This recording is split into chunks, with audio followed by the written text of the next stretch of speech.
22-ci fəsil. Dağüstü parkda, Dostluq restoranının dənizə baxan yay zallarının birinin qabağına xeyli adam toplaşmışdı. Stollar açılmış, naz neymətlər ortaya düzülmüş, iri güldanlara təzə tər çiçək dəstələri qoyulmuşdu.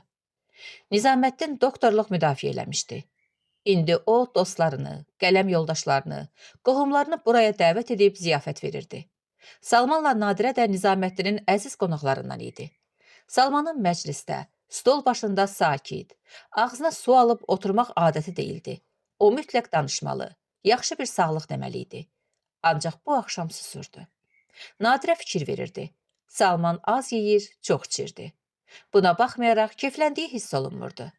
Nadirə gahdan bir onun dirsəyinə toxunur. Yaxşı ye, az iç, deyə göstərişlər verirdisə də, sanki o heç nə eşitmirdi. Ərini qanqara görən Nadirə 2-3 dəfə ona sarı əyilib, ağzını qulağına tutaraq asıca soruşdu. Sənə nə olub, Salman? Heç nə, deyə boğuq səslə cavab verdi. Nadirənin də yediyi içdiyi canına sinmir. Tikə boğazından zorla keçirdi. Nəhayət, şən, gümrah məclis sona yetdi. Qədəhlər axırıncı dəfə cengelləyib sustu və cəmaat dağılmağa başladı.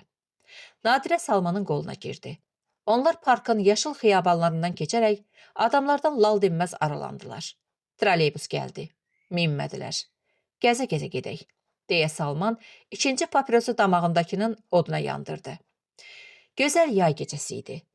Göydə tabaq-tabaq ulduz var idi. Sərin dəniz küləyi əsirdi. Doğrudan sənə nə oldu, Salman?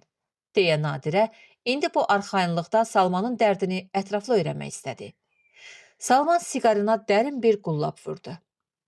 Atanın üzü ağ olsun, bizi yaxşı tanıtdırır, deyəndə Nadirə ayaq saxladı. Bir şey başa düşmədiyindən təəccüblə ona baxdı. Necə? Atam? Hə də, atan. Nə olub axı? Salman qolunu Nadirənin əlindən qoparıb yeridi. Nadirə onun dalınca addımladı. Daha bundan böyük nə olsun deyirsən? Bir o qalıb ki, Müseyib mətbuatda elan da verdirsin ki, bəli, professor Salman Qurbanzadə mənim kürəkənimdir. Bir bu qalıb. Səndə söz var. Bir əməlli başlı de görüm nə olub? Salman papiros kötüyünü hisslə atıb, zəhərli ilan başı əzirmiş kimi ayağı ilə yerə yapışdırdı. Bayaq səndən ayrılıb akademikin yanına getmişdim. Hə? Yanında xeyli adam var idi. Görüşdük, hal əhval tutduq. O müzür oğlu Ağəli Şahdağlı da orada idi. Bilirsən ki, mənim də onunla aram yoxdur. İti görüm, qurdu görüm, onu yox. Həmişə bir-birimizi sancırıq. Sən bilirsən ki, o zəhər tuluğudur. Naqafıl qayıdıb deyəsən ki, ay Salman, mən heç bilmirdim sənin qaynatan Gəncədə hamballıq eləyirmiş ki. Elə bir başıma qaynar su tökdülər. Onun bu sözləri məni orada, 5 kişinin yanında yerə soxdu. Onu sən hardan tanıyırsan, dedim. Başladı da. Deyir, vağzalda bir hambal çağırdım. Gəldi, yükümü götürdü. Mənə dedi ki, deyəsən elm adamına oxşayırsan. Dedim, hə. Dedi ki, mənim də kürəkənim professordur. Soruşdum, kimdir? Dedi, Salman Qurbanzadə. Dedim, tanıyıram. Salman sözünə ara verib, bizə Ağəli Şahdağlı ilə salam göndərib. Daha nə gözləyirsən bu kişidən? Deyə kinayə ilə əlavə etdi. Mən də deyirəm, görəsən nə olub? Burada nə pis şey var ki, Salman? Səhərdən mən ürəyimi yeyirəm. Nadirə üstündən dağ götürülmüş kimi rahat nəfəs aldı. Yediyimizi, içdiyimizi də haram elədin. Kişi bir iş eləməyib ki, salam dua göndərib də. Başına dəysin onun salam duası. Salman qəzəbini saxlaya bilməyib qışqırdı. Ona elə gəldi ki, Nadirə artıq onu başa düşmür. Salman! Nadirə də səsini qaldırdı. Sən mənim atama? Paduma iş. Böyük adamdır sənin atan. Какой-нибудь несчастный hambal. Hambal adamsan, yükünü daşı, qəpik quruşunu al, Allahına şükür elə. Yük altında işləyə-işləyə, professor kürəkəni olmağı ilə fəxr edir. Bax, şey tapıb fəxr eləməyə. Sən mənimlə fəxr edirsən, mən isə. Salman əsəbləşdiyindən özü hiss eləmədən addımlarını xeyli yeyinlətmiş, arvadından aralanmışdı. Nadirə onun irəlidə qaralan kölgəsini görüb səsini eşidir. Ancaq nə dediyini başa düşmürdü. Salman getdikcə uzaqlaşır, uzaqlaşırdı. İkinci hissə. 1-ci fəsil. Orxan lap çoxdan, universitet skamyası arxasında oturduğu illərdən Mirzəcəllin böyüklüyünə, əzəmətinə, qələminin təkrar edilməz şirinliyinə valih olmuşdu. Onda bu gözəl sənətkara qarşı sönməz bir maraq oyanmışdı. Mirzə Cəlilin əsərləri Orxanın stolüstü kitabı idi. Elə bil Orxan özü üçün yeni bir aləm, yeni bir qitə kəşf eləmişdi. Gəzdikcə, dərinlərə getdikcə onda yeni keyfiyyətlər tapır, heyrət və qibtə ilə düşünürdü. Mirzə Cəlilin yazılarında bir gürültülü cümlə, boğazdan yuxarı deyilmiş bir söz tapa bilməzsən. Yazdıqlarının hamısı sadə, aydın həqiqətlərdir. Amma digəl, onun kiçicik, lap yarım səhifəlik hekayəsini aç, izah elə. Gör nələr deyib, hansı nəticələrə əl atıb. Bu sakitlik və sadəlik altında gör necə sönməz, yaxıcı bir atəş var. Bəli, Mirzə Cəlilin hər əsəri haqqında kitab yazmaq olar. Neçə ildir yazırlar? Cəmi 3 cild əsəri haqqında onlarca kitablar yazılıb. Ancaq o dəryanın bütün inciləri hələ üzə çıxarılmayıb, kəşf edilməyib. Orxan belə fikirləşirdi ki, heç vaxt Mirzə Cəlil öyrənilib qurtardı deyilməyəcək. İllər ötdükcə o daha əzəmət və qürurla səslənəcək insanların ürəyinə. Əqidəsinə çox şeylər deyəcək. Mirzə Cəlil 30 ildən artıqdır ki, vəfat eləmişdi. Orxanın müəllimlərindən çoxu onu görmüşdülər. Şəxsən tanış olanları da vardı. Lakin nədənsə Orxana elə gəlirdi ki, Mirzə Cəlil çox uzaq illərdə, uzaq əsrlərdə yaşayıb. O nə isə əfsanəvi bir sənətkarı xatırladırdı. Təbiətən az danışan, az gülən o geniş alınlı, nurani sifətli adamın nə böyük ürəyi, nə böyük məramı varmış. Əlyazmaları fondunun iri, lay pəncərəsinin qabağında oturub, önündəki xırda ərəb əlifbası ilə yazılmış köhnə əlyazmasının sətirləri üzərində göz gəzdirdikcə, Mirzə Cəlilin həyatı Orxanın nəzərində səhnə-səhnə canlanırdı. O 2 ildən artıqdır ki, Mirzə Cəlil haqqında kitab yazırdı. Bu o biri elmi yazıları kimi Orxanı yorub usandırmırdı. Əksinə, işlədikcə həvəsə gəlir, ləzzət alırdı. Sanki özünü yenidən, daha dərindən dərk edirdi. Son illər Orxan öz elmi işinin sürətini daha da artırmışdı. Keçən həftə məlum olmuşdu ki, bu il Mirzə Cəlilin anadan olmasının 100 illiyini ədəbi ictimaiyyətimiz geniş surətdə bayram edəcək. Bu xoş xəbər Orxanı çox sevindirmişdi. Deməli, bu böyük bayramı Orxan əliboş qarşılamayacaqdı. Düşündükcə gözünün önünə xoş mənzərələr gəlirdi. Budur, yubiley günləridir. Cəmaat məhəbbətlə, ehtiramla təntənəli yığıncağa gəlir. Akademiyanın, yaxud dram teatrının binasında böyük canlanma var. Foyedə Mirzə Cəlilin iri şəkli, müxtəlif illərdə, müxtəlif dillərdə çıxan kitabları qoyulub. O kitablar arasında Orxanın da əsəri var. Dostlar, tanışlar ondan kitab istəyir. O da sevinç və bəxtiyarlıqla gülümsünə-gülümsünə öz kitabının üstünü yazıb onlara bağışlayır. Alim üçün, qələm sahibi üçün bundan böyük saadət nə ola bilər? Orxan fikrən hesabladı. Yubileyə o qədər də çox qalmırdı. Əsərin əl-ayağını yığıb tamamlamaq gərəkdi.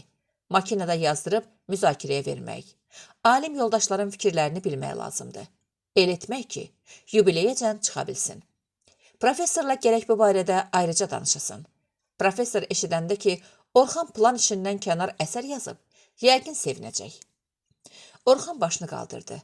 Rəhim küncdəki boş stola baxırdı. Orxan bu qarayanız oğlanı 2 il bundan qabaq professor gildə görmüş və öyrənmişdi ki, o Nadirənin bacısı oğludur. İndi oğlan kənardakı stolda oturub, üzünü əlinə söykəyərək işləyənlərə yorğun-yorğun tamaşa edir. Nəsə fikirləşirdi. Qapının ağzında, kataloqların böyründə qoyulmuş iri kəfkirli saat 1-i vuranda, Orxan professorun yanına gedib danışım, deyə qərara gəldi. Və Mirzə Cəlilin əlyazmasını ehmal bir hərəkətlə karton qovluğa qoyub bağladı. Ayaqlarının ucunda Nigar xanımın stoluna yanaşıb. Nigar xanım, bunu məndən qəbul edin, dedi. Nigar xanım mehribanlıqla soruşdu.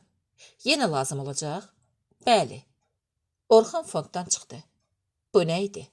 Küçəni sulamışdılar. Yağış yağmışdı. Orxanın başı əlyazmasına elə qarışmışdı ki, yağış yağdığını da bilməmişdi.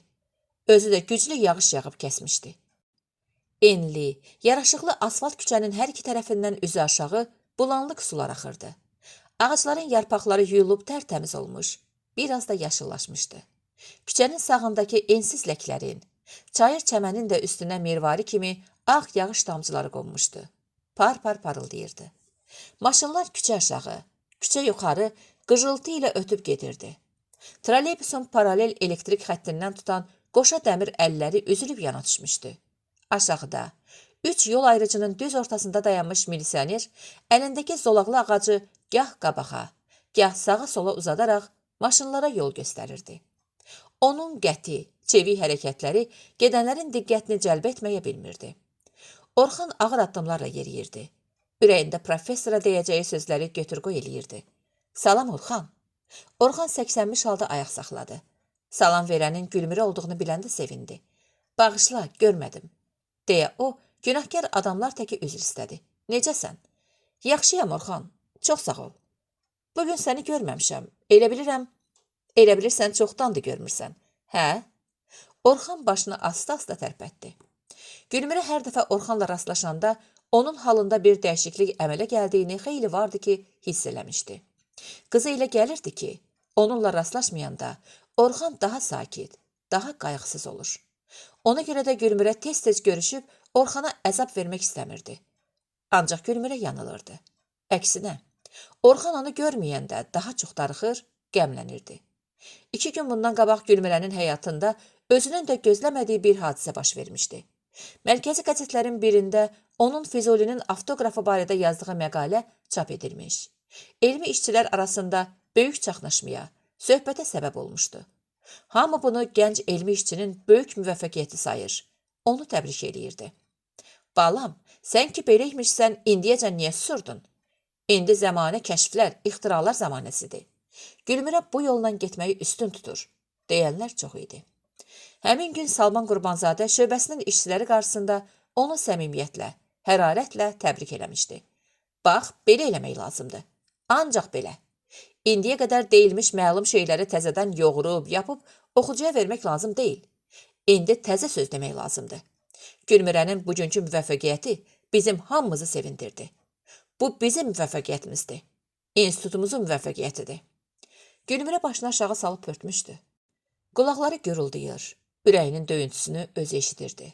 Cəfər arxadan, şəhadət barmağını qaldırıb 2 kəlmə demək üçün professordan icazə istəyəndə onun ürəyi üzülüb ayağının altına düşdü. Azca qalmışdı ki, o durub qışqıra-qışqıra bütün həqiqəti açıb desin. Özü də ağlaya-ağlaya şöbəni tərk eləsin və bir də buraya ömürlük ayaq basmasın. Az qalmışdı. Amma dözümü çatdı. Cəfərin dediyi sözlər onu toxtatdı. Bu fikrindən daşındırdı. Mən təkcə bircə cəhəti qeyd etmək istəyirəm.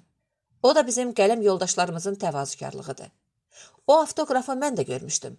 Demək olar ki, elə həmin gün özümü saxlaya bilməyib, az qala bütün aləmə car çəkmişdim. Amma o, bu əl xəttini məndən neçə ay qabaq görüb məqalə də yazdığı halda, ağzına su alıb susmuşdu. Elmə belə səbirli və təvazükar adamlar xeyir verə bilər.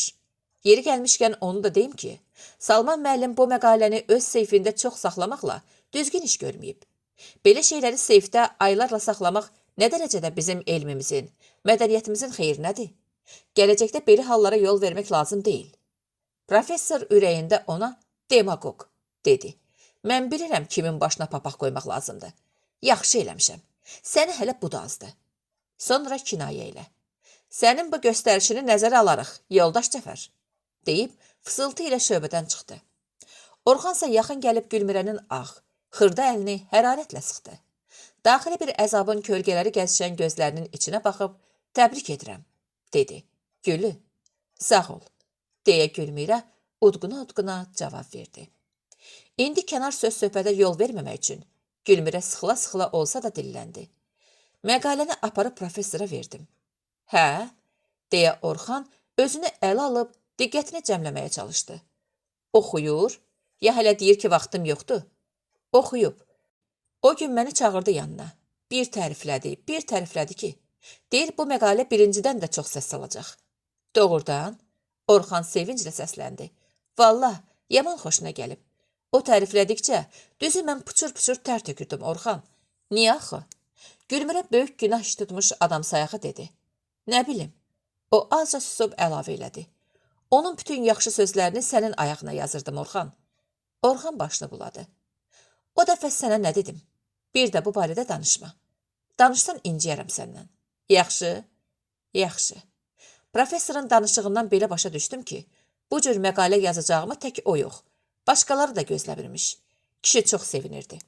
Deyirdi ki, sənin dissertasiyandan daha tamam kamal arxayın oldum. O belə dedikcə, mən də ürəyində heç nə demə Gülmürə, deyə Orxan onun sözünü yarımçıq kəsdi. Dissertasiyanı yazacaqsan da, müdafiə edəcəksən də. Adam gərək özünə inansın Gülmürə. İnana bilmirəm Orxan. İnan Gülmürə. İnan. Orxanın belə ürəkdirək verməsi Gülmürəni içərdən gəmirən ümidsizlik, inamsızlıq məngənəsinin əzabverici ağrısından, müvəqqəti də olsa xilas eləyirdi. Günlər, həftələr keçdikcə qız Orxanın ona nə qədər böyük köməklik göstərdiyini anlayır və bu hörmət, yaxşılıq müqabilində özünün həmişə borclu qalacağını düşünüb kədərlənirdi. Bu məqalə indilikdə Gülmürəyə, onun elmi qabiliyyətinə şübhə ilə baxanlara çox tutarlı cavab idi. Nə yaxşı ki, adamı tək-tənha xəlvət bir otağa salıb, qabağına qələm kağız qoymur. Öz elmi qabiliyyətini göstər demirlər. Deyəsən hansı əsrdəsə, hansı padşahsa belə elətdirilmiş. Əsl alimi, əsl şairi tanımaq, qiymətləndirmək üçün belə elətdirilmiş. İndi insanlara çox inanırlar. Gülmürə bundan sevinən kimi oldu. Qoy əqdəm gəlsin, ona hər şey deyəcəm. Salman əmi də, Orxan da mənə çox hörmət eləyiblər. Əlimdən tutub dar günümün dostu olublar, deyə Gülmürə sadəliklə düşünür. Azca sonra öz-özünə etiraz eləyirdi. Yox, mən nə danışıram? Mənə inanmayanların ən birincisi elə o özüdür. Mən desəm ki, məsələ belədir, qırğın qopar. Gərək hökmən alim olasan, nə vacibdir belə alim olmaq, deyər. Yox, heç kəs bilməməlidir. Heç kəs. 2-ci fəsil. Salman Qurbanzadə papirosun kötüyünü külqabıya basıb söndürmüşdü ki, telefon haray-həşir qopardı. Professor ciyərlərinə sümürdüyü tüstünü havaya üfürüb dəstəyə götürdü. Bəli, eşidirəm. Mənəm Salmandır. Ya Allah Salman, necəsən ay kişi? Deyən yorğun səsi Salman ay kişi sözündən o saat tanıdı. Bu yaradıcılıq təşkilatının katibi Biləndər idi. Taytuş idilər. Bir zamanlar yoldaşlıq da eləmişdilər. Sağ ol, yaxşıyam ay Biləndər. Sənin keyfin halın, işin gücün. Lap əla Salman. Uşaqlar zat necədir? Yaxşıdılar. Səndən nə əcəb ay Biləndər? Bilirsən Salman, mənə sizin o Orxan lazımdır. Orxan?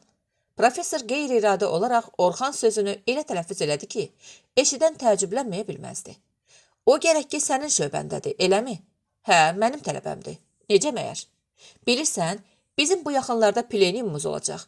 Yoldaşlardan belə məsləhət eləmişik ki, dramaturgiya haqqında məruzəni ona tapşıraq.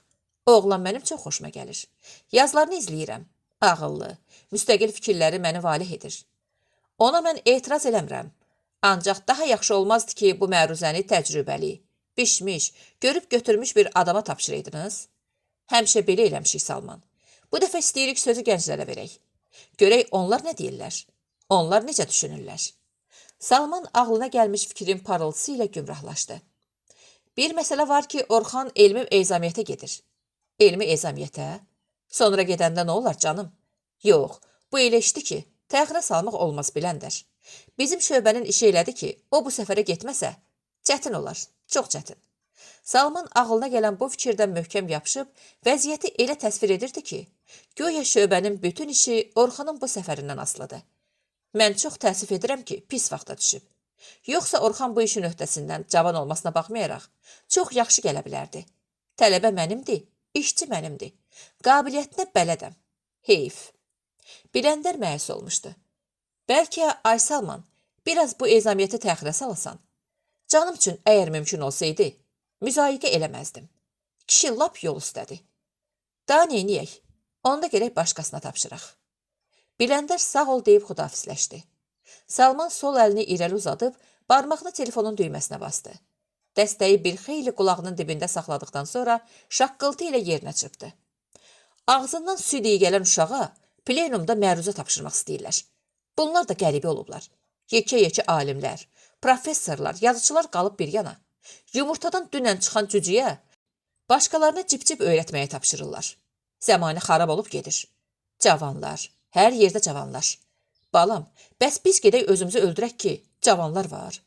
Hələ onların bilmədikləri, öyrənməli olduqları şey çoxdur. Çox-çoxdur. Salman bir müddət beləcə fikirləşdi.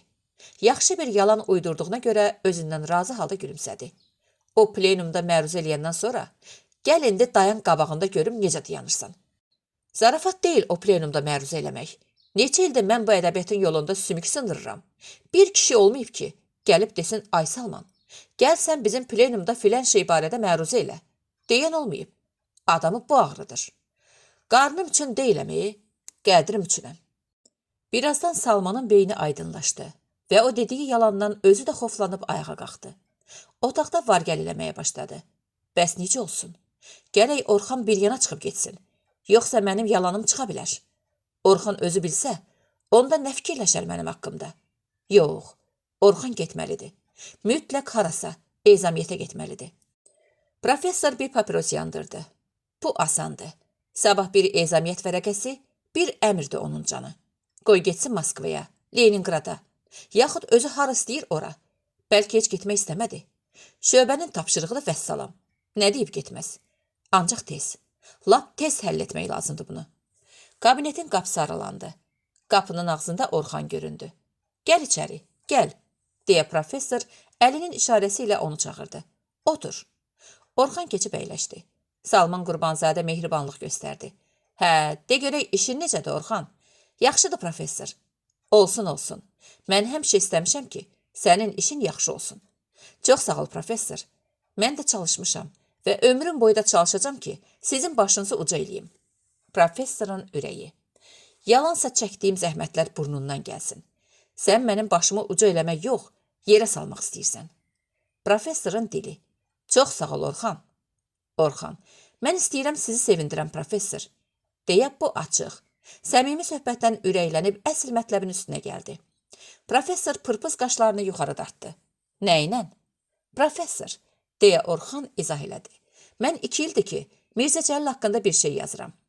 Həmişəki adəti üzrə Orxan öz yazdığına yenə əsər demədi. Mirzə Cəlildən? Professor fikrə getdi və gözlərini qıyıb Orxanın iri alnına, çatma qaşları altında qaynar bir gənclik ateşi ilə parlayan gözlərinə diqqətlə baxdı. Odalovdu bu gədə. Bəli, Mirzə Cəlildən professor. Mən onu çox sevirəm. Professor bir papiros da yandırdı. Ancaq zor işə girişmisən ha. Bilirəm. Amma ləzzət ala-ala yazmışam professor. Professor durub gəzindi. Pəncərənin ağzına gəlib içəri şəhərin diş-diş hasarına baxdı. Daşın üstünə bir ağ göyərçin qonub qanadının altını dimdikləyir. Özünü günə verirdi. Salmanın gözləri qarşısında açılan mənzərə onun düşüncəsinə bir işıq gətirdi. Elə bil o bayaq dolaşdırdığı düyünü açmağın çəmini tapdı. Sevincək geri döndü. Səni təbrik edirəm. Yazmısan, əcəb eləmisən. Mübarəkdir. Bizdən qalan ancaq əsər olacaq. Şair yaxşı deyib. Dünyada hər zaman yaradan qalır. Əsəri qurtarmışam. Özü də yerinə düşəcək professor. Mirzə Cəlilin yubileyi gəlir. Ona bizim institutun hədiyyəsi ola bilər. Bəli, çox yerinə düşər. Professor ağır-ağır əlavə etdi. Kaş bizim işçilərin hamısı sənin kimi eləyəydi. Gətirib stolun üstünə əsər qoyaydılar. Deyirdilər, bax, yazmışıq.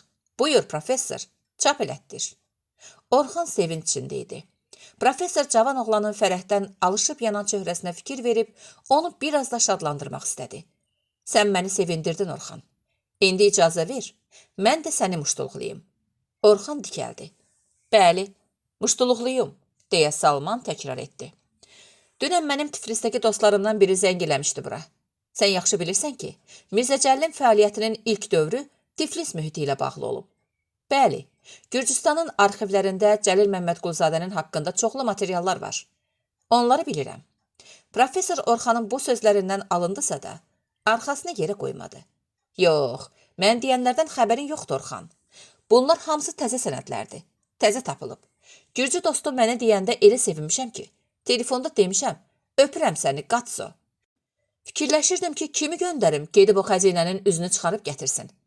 Bilirsən o sənədlər nə qədər qaranlıq mətləbi aydınlaşdıracaq? Tədqiqat işində sənədin nə qədər böyük əhəmiyyətə malik olduğunu yaxşı bilən Orxan, professorun bu xəbərindən doğrudan da sevindi. Mən gedərəm, professor, deyib ayağa qalxdı. Mən gedərəm uzaqdır. Sən sabah çıxmalısan, Orxan. Madam ki, Mirzə Cəlildən əsər yazmısan, o sənədlərsiz sənin əsərin o qədər də faydalı olmaz. Get gətir, deyim hə. Yoxsa məlum şeyləri çeynəmək. Təzədən yığmaq kimə və nəyə lazımdır axı? Orxan yenə istədi ki, etiraz eləsin. İstədi desin ki, mənim yazımda təzə məlumatlar çoxdur. Ancaq nədənsə bu fikirdən vaz keçdi. Yalnız bir sözlə kifayətləndi. Elədir. Bu saat elə vaxt itirmədən ərizə yaz.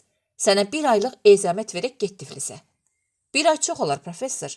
Yubileyə az qalır. Onun üçün kitabı çap elətdirmək lazımdır. Yoxsa toydan sonra nağara məsələsi kimi ləzzəti olmaz. Sən işində ol. Onun çapı mənim boynuma. Sağ ol, professor. Onda mən hazırlaşım? Bəli, əlbəttə.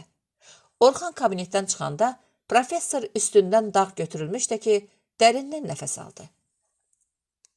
3-cü fəsil 15 avqust 1960-cı illər.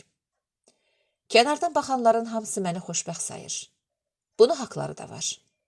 Mənim indi zahirən bir xoşbəxt qadın üçün lazım olan hər şeyim var. Evim, eşiyim, uşağım. Pul dərdi çəkmirəm. Yemək, paltar dərdi çəkmirəm. Ancaq mən xoşbəxtəmmi? Son vaxtlara qədər bu suala, hə, mən xoşbəxtəm, deyə ürəkdən cavab verərdim. Bu xoşbəxtlik mənim gülüşümdə də, rəftarımda da hiss olunurdu. Buna mənim özümdən daha çox bacım Sədəf sevinirdi. Axı o mənim tək bacım yox, həm də anam olub. Mənim üstümdə çox əzab-əziyyət çəkib. Anamızın vəfatından sonra mən olmasaydım, kim bilir, bəlkə Sədəf də oxuyub bir yana çıxmışdı. Ancaq o təhsilini də, xoşbəxtliyini də mənə qurban verdi. Ovcumun içi kimi bilirəm ki, Sədəf mənim xoşbəxtliyimə ana təki fərəhlənir. Əgər anam sağ olsaydı, yəqin o da eynən Sədəf bacım kimi sevinərdi. Lakin indi mənim özümə xoşbəxt deməyə dilim gəlmir. Nəsə o xoşbəxtliyin üstünü qara, xoşa gəlməz, ürək sıxan bir kölgə almaqdadır. O kölgə məni qorxudur. Yayın bu istisində üşüdür. Özümü çox pis hiss eləyirəm. Mən təhqir olunmuşam. Qonaqlıqdan qaydanda, gecənin qaranlığında Salmanın rişxəndlə dediyi "Подумаешь, böyük adamdır sənin atan. Какой-нибудь несчастный hambal" sözləri heç yadımdan çıxmır. Elə hey qulaqlarımda səslənib, ürəyimi məngənə kimi sıxır. Bəlkə kefli idi elə dedi. Bəlkə o mürtəd oğlu Ağəli Şahdağlının adamların yanında sənin qaynatan hambaldır deməsi Salmanın şəstinə dəyib. Axı burada nə qəbahət var? Hamı alim, müəllim olmaz ki. Necə olur Salman belə adi şeyləri düşünmür? Bəlkə Salman mənim atamı daha özünə, öz ad-sanına yaraşdırmır. 3 gün onu dindirmədim. Ürəyim elə sınmışdı ki, heç bir şey olmayıbmış kimi soruşdu ki, sənə nə olub? Niyə qanın qaradı? Niyə də olmasın? Dedim. Hambal atamın dərdini çəkirəm də. Güldü. Mən sənin yerinə xəcalət çəkirəm, Salman. Dedim. Sənsə gülürsən. Ciddiləşdi. Mənim hisslənməyə haqqım var, Nadirə. Dedi. Axı ona nə vacib düşüb ki, hər itə qurda professor filankes mənim qohumumdur deyir. Öz aramızdır. Kişi şöhrətpərəstlik eləyir, deyəsən. O yazdıq nə bilsin ki, sənin o demagogla aran yoxdur. Salam göndərib də. Salamı bir barmaq kağızla göndərsəydi, daha yaxşı düşərdi. Mən elə bilirəm, burada söhbət qaynatanın hambal olması üstündədir, Salman. Açıq danışaq. Bunun üstündədir. Sükut. O əvvəl də yükçü idi. Onu sən elə o vədə bilirdin. Atamın yükçü olduğunu bildiyin vaxt dediyin sözlər yadından çıxıb. İndi professor olmusan, adsan qazanmısan. Sən hələ mənə başa düşməzsən, Nadirə, deyə o sakitcə ah çəkdi. Elə bir gün gələcək ki, sən özün atanın yükçü olduğundan xəcalət çəkəcəksən. Mən o bir otağa keçdim və üz üstə çarpayıya düşüb hönkür-hönkür ağladım. O isə, ağla ürəyim boşalsın, deyib getdi. O ki var ağladım. Sədəf gələndə gözlərimi qızarmış görüb təəccübləndi. Sənə nə olub, bacı? Niyə ağlamısan? Əlbəttə, mən ona hər şeyi açıb deyə bilərdim. Ancaq bunu eləmədim. Onun dərdinin üstünə dərd qoymağın nə mənası var? Sədəf bacım bu məsələni bəlkə heç bir dəfə də olsa ürəyinə gətirməyib. Nə üçün ürəyinə xal salım axı? Mən Sədəfin yalvarışlarına, andaman verməyinə baxmayaraq əsl mətləbi demədim. Ayrı, işimlə əlaqədar bir şey uydurub onu sakitləşdirdim. Ay mənim ürəyi təmiz bacım. Hər şey sənin düşündüyün kimi sadə deyil. Mən indi səni necə başa salım ki, bir damın altında uyuşmaz, barışmaz iki dünya yaşayır. Necə başa salım, bacım? Nadirə qələmi yerə qoydu. Özündə bir yüngüllük duydu. ürəyinin yükünü, dərdini gündəliyinin sinəsinə boşaltmışdı. 4-cü fəsil. Şirin arvad stolun üstündə şüyüd doğrayırdı. Şüyüdün xoş iyi divanda oturub anasının əllərinə baxan Orxana ləzzət eləyirdi. Orxan qəsəbədə, öz evlərində olanda göy-göyərtisiz süfrə başına gəlməzdi. Bir də görərdin, əlinə bir parça çörək götürüb şüyüd, vəzəri ya da keşniş ləkinin qırağında oturar. Ürək istədiyindən qoparıb şirin-şirin yeyərdi. Anası kasaya qatıq tökdü. Duz atıb qaşıqla qarışdırdı. 2 dəqiqə sonra Orxanın ürəyi istədiyi ovduq hazır oldu. Ana oğlunu səslədi. Hə, indi gəl ye. Oğlan qalxıb stola yaxın gəldi. Əyləşdi. Şitinə şoruna baxıb, bəh-bəh, dedi. Canım ovduq, gözüm ovduq. Yayın ən ləziz xörəyi budur da. Fəri şey tapıbsan səndə, deyə şirin arvad dilləndi. Vallah, yayda səhərdə, gün ortada, axşam da ovduq verələr. Elə ləzzətlə yeyərəm ki, ürəyini sıyırıb aparar bala. Qüvvətli şey ye ki, canın başın salamat olsun. Orxan iştahla yeyir. Hərdən bir anasına da göz qoyur, onun səliqə səhmanına fikir verirdi. Şirin arvad Orxan üçün yol tədarükü gördü. Ana bayaq ütüləyib çarpayının başına asdığı ağ, kraxmallı 2 köynəyi qatlayıb çamadana qoydu. Orxan əl-üz sabununu, dəsmalını, diş fırçasını və üzqırxan maşınını da götürməyi unutmadı. Bu işləri mən görməli deyiləm, ay bala, deyə istidən və əyilib düzəlməkdən üz-gözündən puçur-puçur tər axan şirin arvad dikəlib, əlini belinə vuraraq tövşüdü. Düz deyirsən, ana, bu işləri mən özüm görməliyəm. Sən gəlib çıxmasaydın, elə özüm də, yox bala, mən elə demirəm ki, yəni deyirəm, bu işləri gəlinim görməlidir. Orxan anasının sarı simə vurduğunu bayaqdan başa düşmüşdü, ancaq özünü o yerə qoymaq istəmirdi. Anası açıqca gəlinim deyəndə Orxan gülümsündü. Məndən çox sən darıxırsan, ay ana, evlənəcəm də, qocalmamışam, qarımamışam. Bəs haçan ay oğul, sənin tayların oğul uşaq sahibidir. Sən hələ subaysalıq gəzirsən. Ay ana, deyə Orxan köksünü ötürdü. Və ürəyində sənin oğlunun gözləri çoxdan tutulub. Sənin gəlinin ola biləsi adam indi özgənin çırağını yandırır, dedi. Gülmürə yenə yadına düşdü. Ürəyi qəribə bir sıxıntı ilə çırpındı. Ovduğu axıra qədər yeməyib, qaşığı kasıya söykədi. Bu tiflis məsələsi hayanla çıxdı. Orxan şəhərdən heç ayrılmaq istəmirdi. Gülmürəni düz 1 ay görməyəcəkdi. Düz 1 ay. Gör neçə gün eləyir. Bunu Orxan dözə biləcəkdi mi? Anası yenə gül gətirmişdi. Orxan bu axşam yola düşməsəydi, səhər həmin gülləri idarəyə aparacaqdı. Gülmürəyə verəcəkdi. Nadirənin də stolunun üstünə bir gül qoyacaqdı. Amma təəssüf. Min təəssüf. Orxan ayağa durub o bir otağa keçdi. Gülmürənin telefon nömrəsini yığdı. Nədənsə ona elə gəldi ki, ürəyi atlanıb sinəsindən çıxacaq. Yaxşı ki, Gülmürə telefona cavab vermədi. Yoxsa o qızla heç danışa bilməyəcəkdi. Gün əylənəcən şirin arvad oğlunun evində hərləndi. Yer yığış elədi. Balkona kölgə düşən vaxt gəlib oğlunun qabağında dayandı. Yaxşı, bayaq ötəri dedin, yaxşı yadımda qalmadı. Sən Tiflisə gedirsən, hə? Orxan güldü. Bildi ki, anası yadında yaxşı saxlayıb. İndi də evdəkilərə Orxanın hara, nə üçün getdiyini yerli yataqlı xəbər verməkdən ötürü bunu təkrar soruşur. Elədir ki, var, ay ana. Yaxşı. Deyirsən, orada nə mənə tapılıb? Xəzinə, ay ana, xəzinə. Hə, bildim. Sizin xəzinəniz kağız-çuğuz olar. Başqa bir şey olmaz. Dünyada bu kağız-çuğuzdan böyük xəzinə yoxdur, ana. Ona sən inan. Nə deyirəm, ay bala? Şirin arvad çiyinlərini çəkib, seyrək qaşlarını dartdı. Bizim vaxtımızda xəzinə mal-dövlət idi. Sizin də vaxtınızda kağız-çuğuz. Hə, zəmanə belədir, ana. Şirin arvad oğlunu bağrına basıb öpdü. Yaxşı yol, bala. Özündən müğayət ol. Yeməyinə, içməyinə fikir ver. Hissləri beləmə, dərdin ürəyimə. Dünyanın işi dünyada qalandı. Orxan başını yüngülcə tərpətməklə anasının dediklərinə cavab verirdi. Şirin arvad nəhayət zəmbilini götürüb çıxdı. Atama, bacılarıma salam de, ana. Baş üstə. Pilləkənlərin başında Orxan anasını səslədi. Ay ana, heç demədin Tiflisdən sənin üçün nə alım gətirim? Heç nə, ay bala. Sağ get, salamat qayıt. Elə bu mənim üçün hər şeyə dəyər, oğul. Sağ ol. Yaxşı sədanı eşidib, mənim bəsimdir.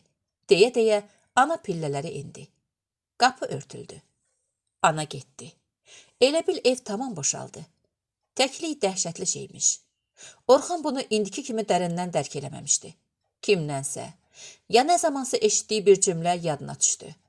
Adam kimi yaşayıb it kimi ölmək istəyirsənsə, subay gəz. Subaylıq doğrudan da heç adam kimi yaşamaq deyilmiş. Subaylığın özünə görə böyük dərd-səri varmış. Ən böyüyü isə yalqızlıqdır. Birdən Orxana elə gəldi ki, əgər Gülmürə ilə heç olmasa, telefonla danışmasa, özünü ağlamaqdan çətin saxlaya biləcək. Gülmürə evdə idi. Yatmışdı. Telefonun cingiltili səsini eşitmirdi. O bazardan gəlib çörəyini yemiş, elə geyincəkli halda çarpayıya uzanmışdı. Əllərini sinəsində çarpazlaşdırmışdı. Uzun kiprikləri elə bil gözünün altına yapışmışdı. Nazik dodaqları azca aralanmışdı. Sağ qıçı çarpayıdan aşağı sallanırdı. O yuxu görürdü. Günəşli gündü. Gülmürə laləli bir çəməndə gəzir. Bu zaman aşağıdan, lap onun başı üstündən bir təyyarə uçur. Bu, Əqdəmin təyyarəsidir. Onun nəhəng kölgəsi Gülmürənin üzünə düşür. Qəribədir. Təyyarə. Güllə sürəti ilə uçan təyyarə indi o qədər yavaş uçur ki, Gülmürə onunla ayaqlaşır. Əqdəm, ay Əqdəm. En aşağı Əqdəm, sənin üçün lalə dərmişəm. Gəl, səni gözləyirəm. Gəl. Gəlirsən? Kölgə onun başı üzərində hey uçur, uçur. Ancaq Əqdəm onun çağırışlarına, əlində yellətdiyi lalə dəstəsinə fikir vermiş. Kölgə sürətini birdən artırdı, yüksəldi. Az sonra təyyarənin nə kölgəsi göründü, nə səsi eşidildi. Gülmürə yaşıl çəmənliyin ortasında heykəl kimi donub qaldı. Əlindəki lalələr yerə səpələndi. Qızın gözləri yaşardı. Əqdəmin təyyarəsinin səsi beynində uğuldadığına görə Gülmürə telefonun cingiltili fəryadını eşitmirmiş. Elə ki təyyarə uzaqlaşıb gözdən itdi, Gülmürə telefonun səsinə yerindən dik atıldı. Ayaq yalan halda bir əli yaxasında telefona sarı qaçdı. Alo, kimdir? Mənəm Gülmürə. Orxan? Hə, özüdür ki var. Gülmürənin onun səsindən tanıması bayaqdan bəri çəkdiyi əzabları unutturdu. Ürəyində xoş, ilıq bir duyğu gəzib dolaşdı. Bayaqdan zəng eləyirəm. Niyə cavab vermirsən? Yatmışdım. Gülü. Gülmürə. Eşidirəm. Mən Tiflisə gedirəm. Tiflisə? Haçan? Hə, elə bugün. Mirzə Cəlil haqqında təzə materiallar tapılıb. Gedirəm onlara baxım. Hə? Onda sənə ancaq yaxşı yol arzulaya bilərəm Orxan. Sağ ol. Dedim bəlkə sözündən sovundan oldu. Yoxdur, sağ ol Orxan. Nə qədər qalacaqsan? 1 ay. Heç bilmirəm bu 1 ayı necə dözəcəm orada. Dözərsən, 1 ay nədir ki? Papağını fırlat, bir də görəcəksən gəlib gedib. Doğrudanmı Gülü? 1 ay sənə belə az görünür? Dinmirsən. Taleyin ömürlük ayrılığa məhkum etdiyi adam üçün 1 ay nədir ki? Düz deyirsən.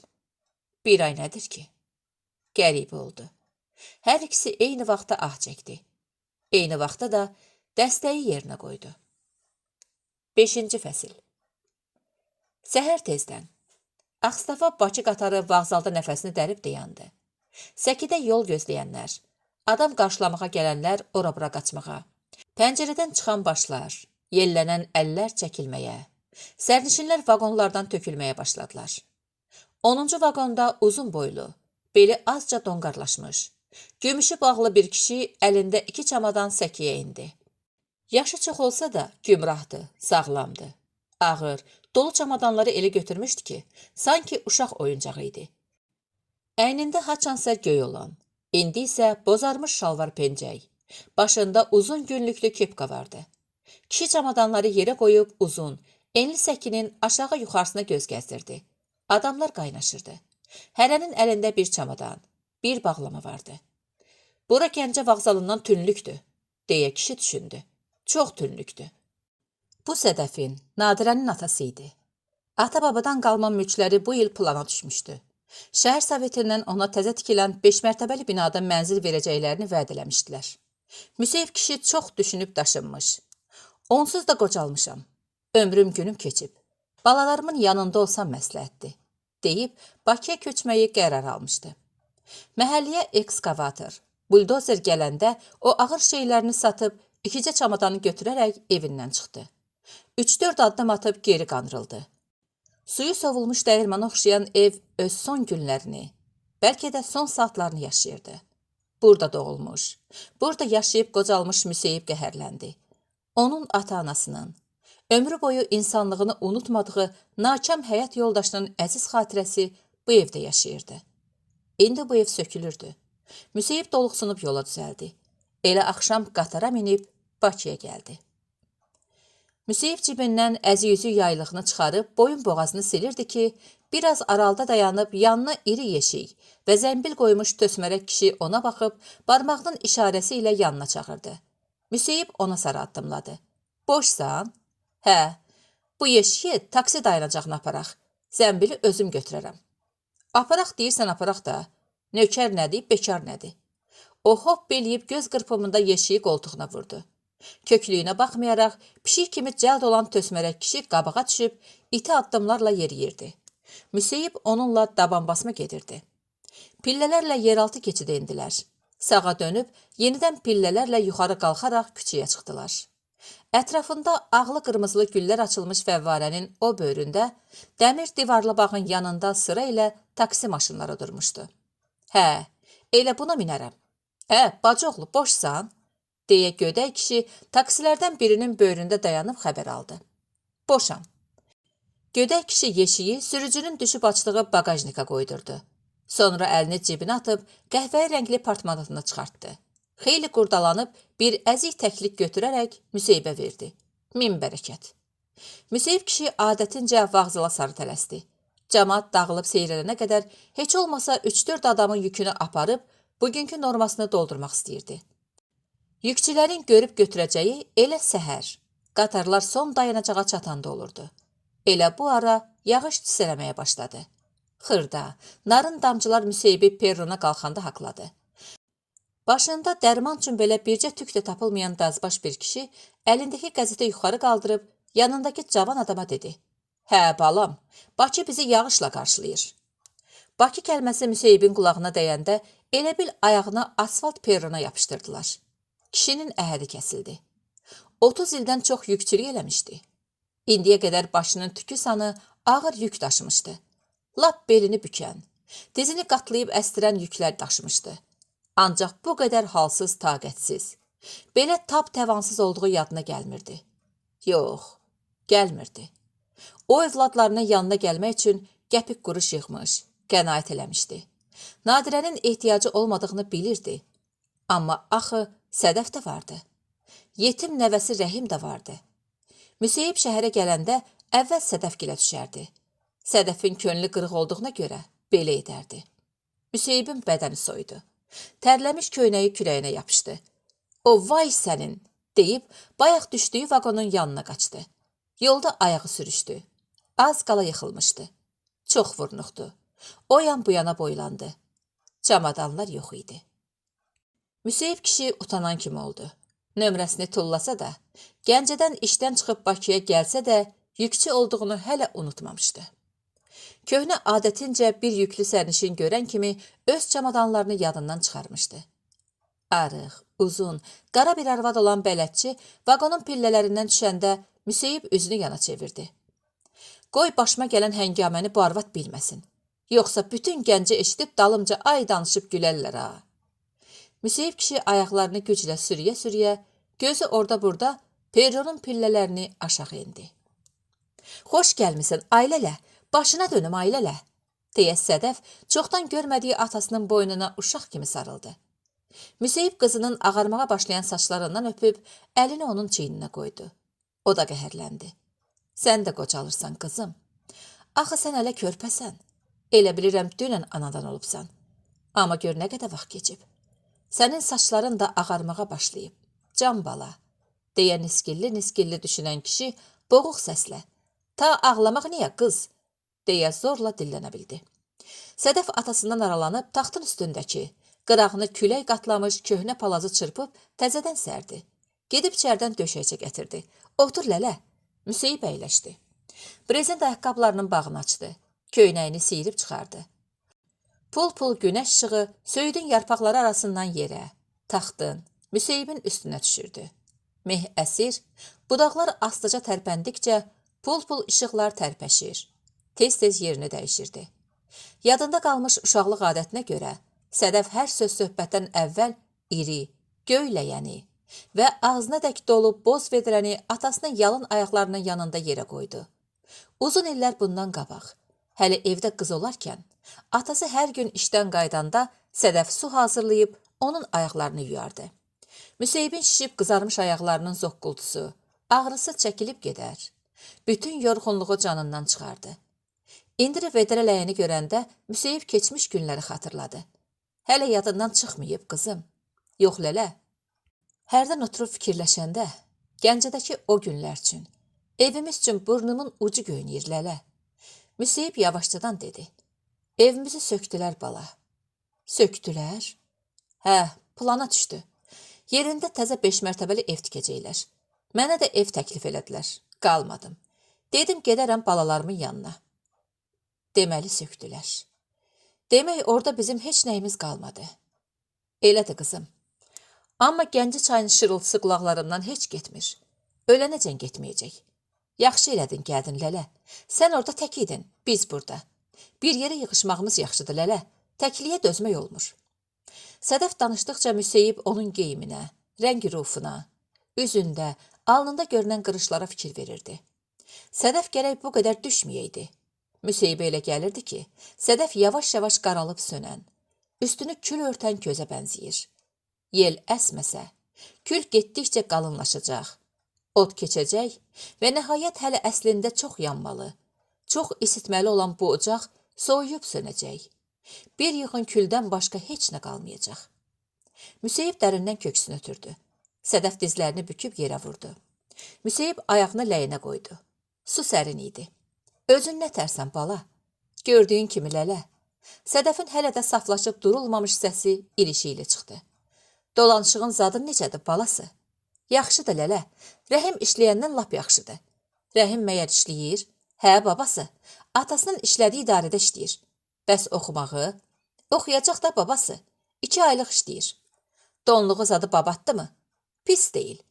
Qoyma uşaq məktəbdən yayınsın, qız. İndiki əyyamda savad. Yenə savad, qız.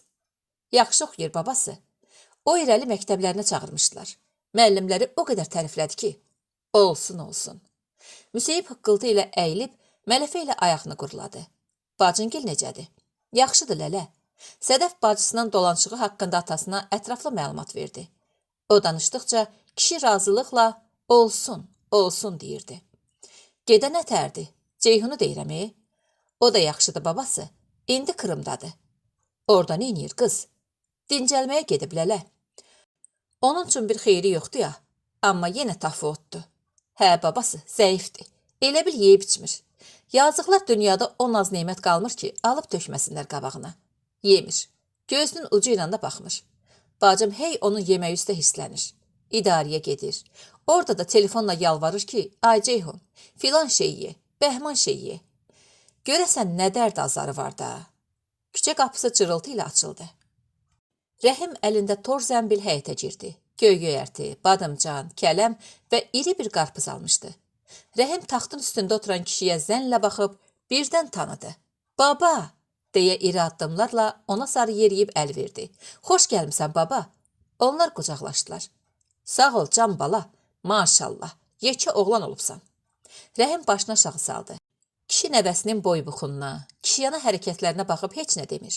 Ürəyində sevinirdi. Yox, bu istiqanlı uşaqdır. Ağıllı, fərasətlidir. O biri gedənin heç yapışığı zad da yoxdur. Uşaq vaxtından elə yekəxanalığı vardı, deyə baba mehriban nəzərlərlə Rəhimə baxırdı.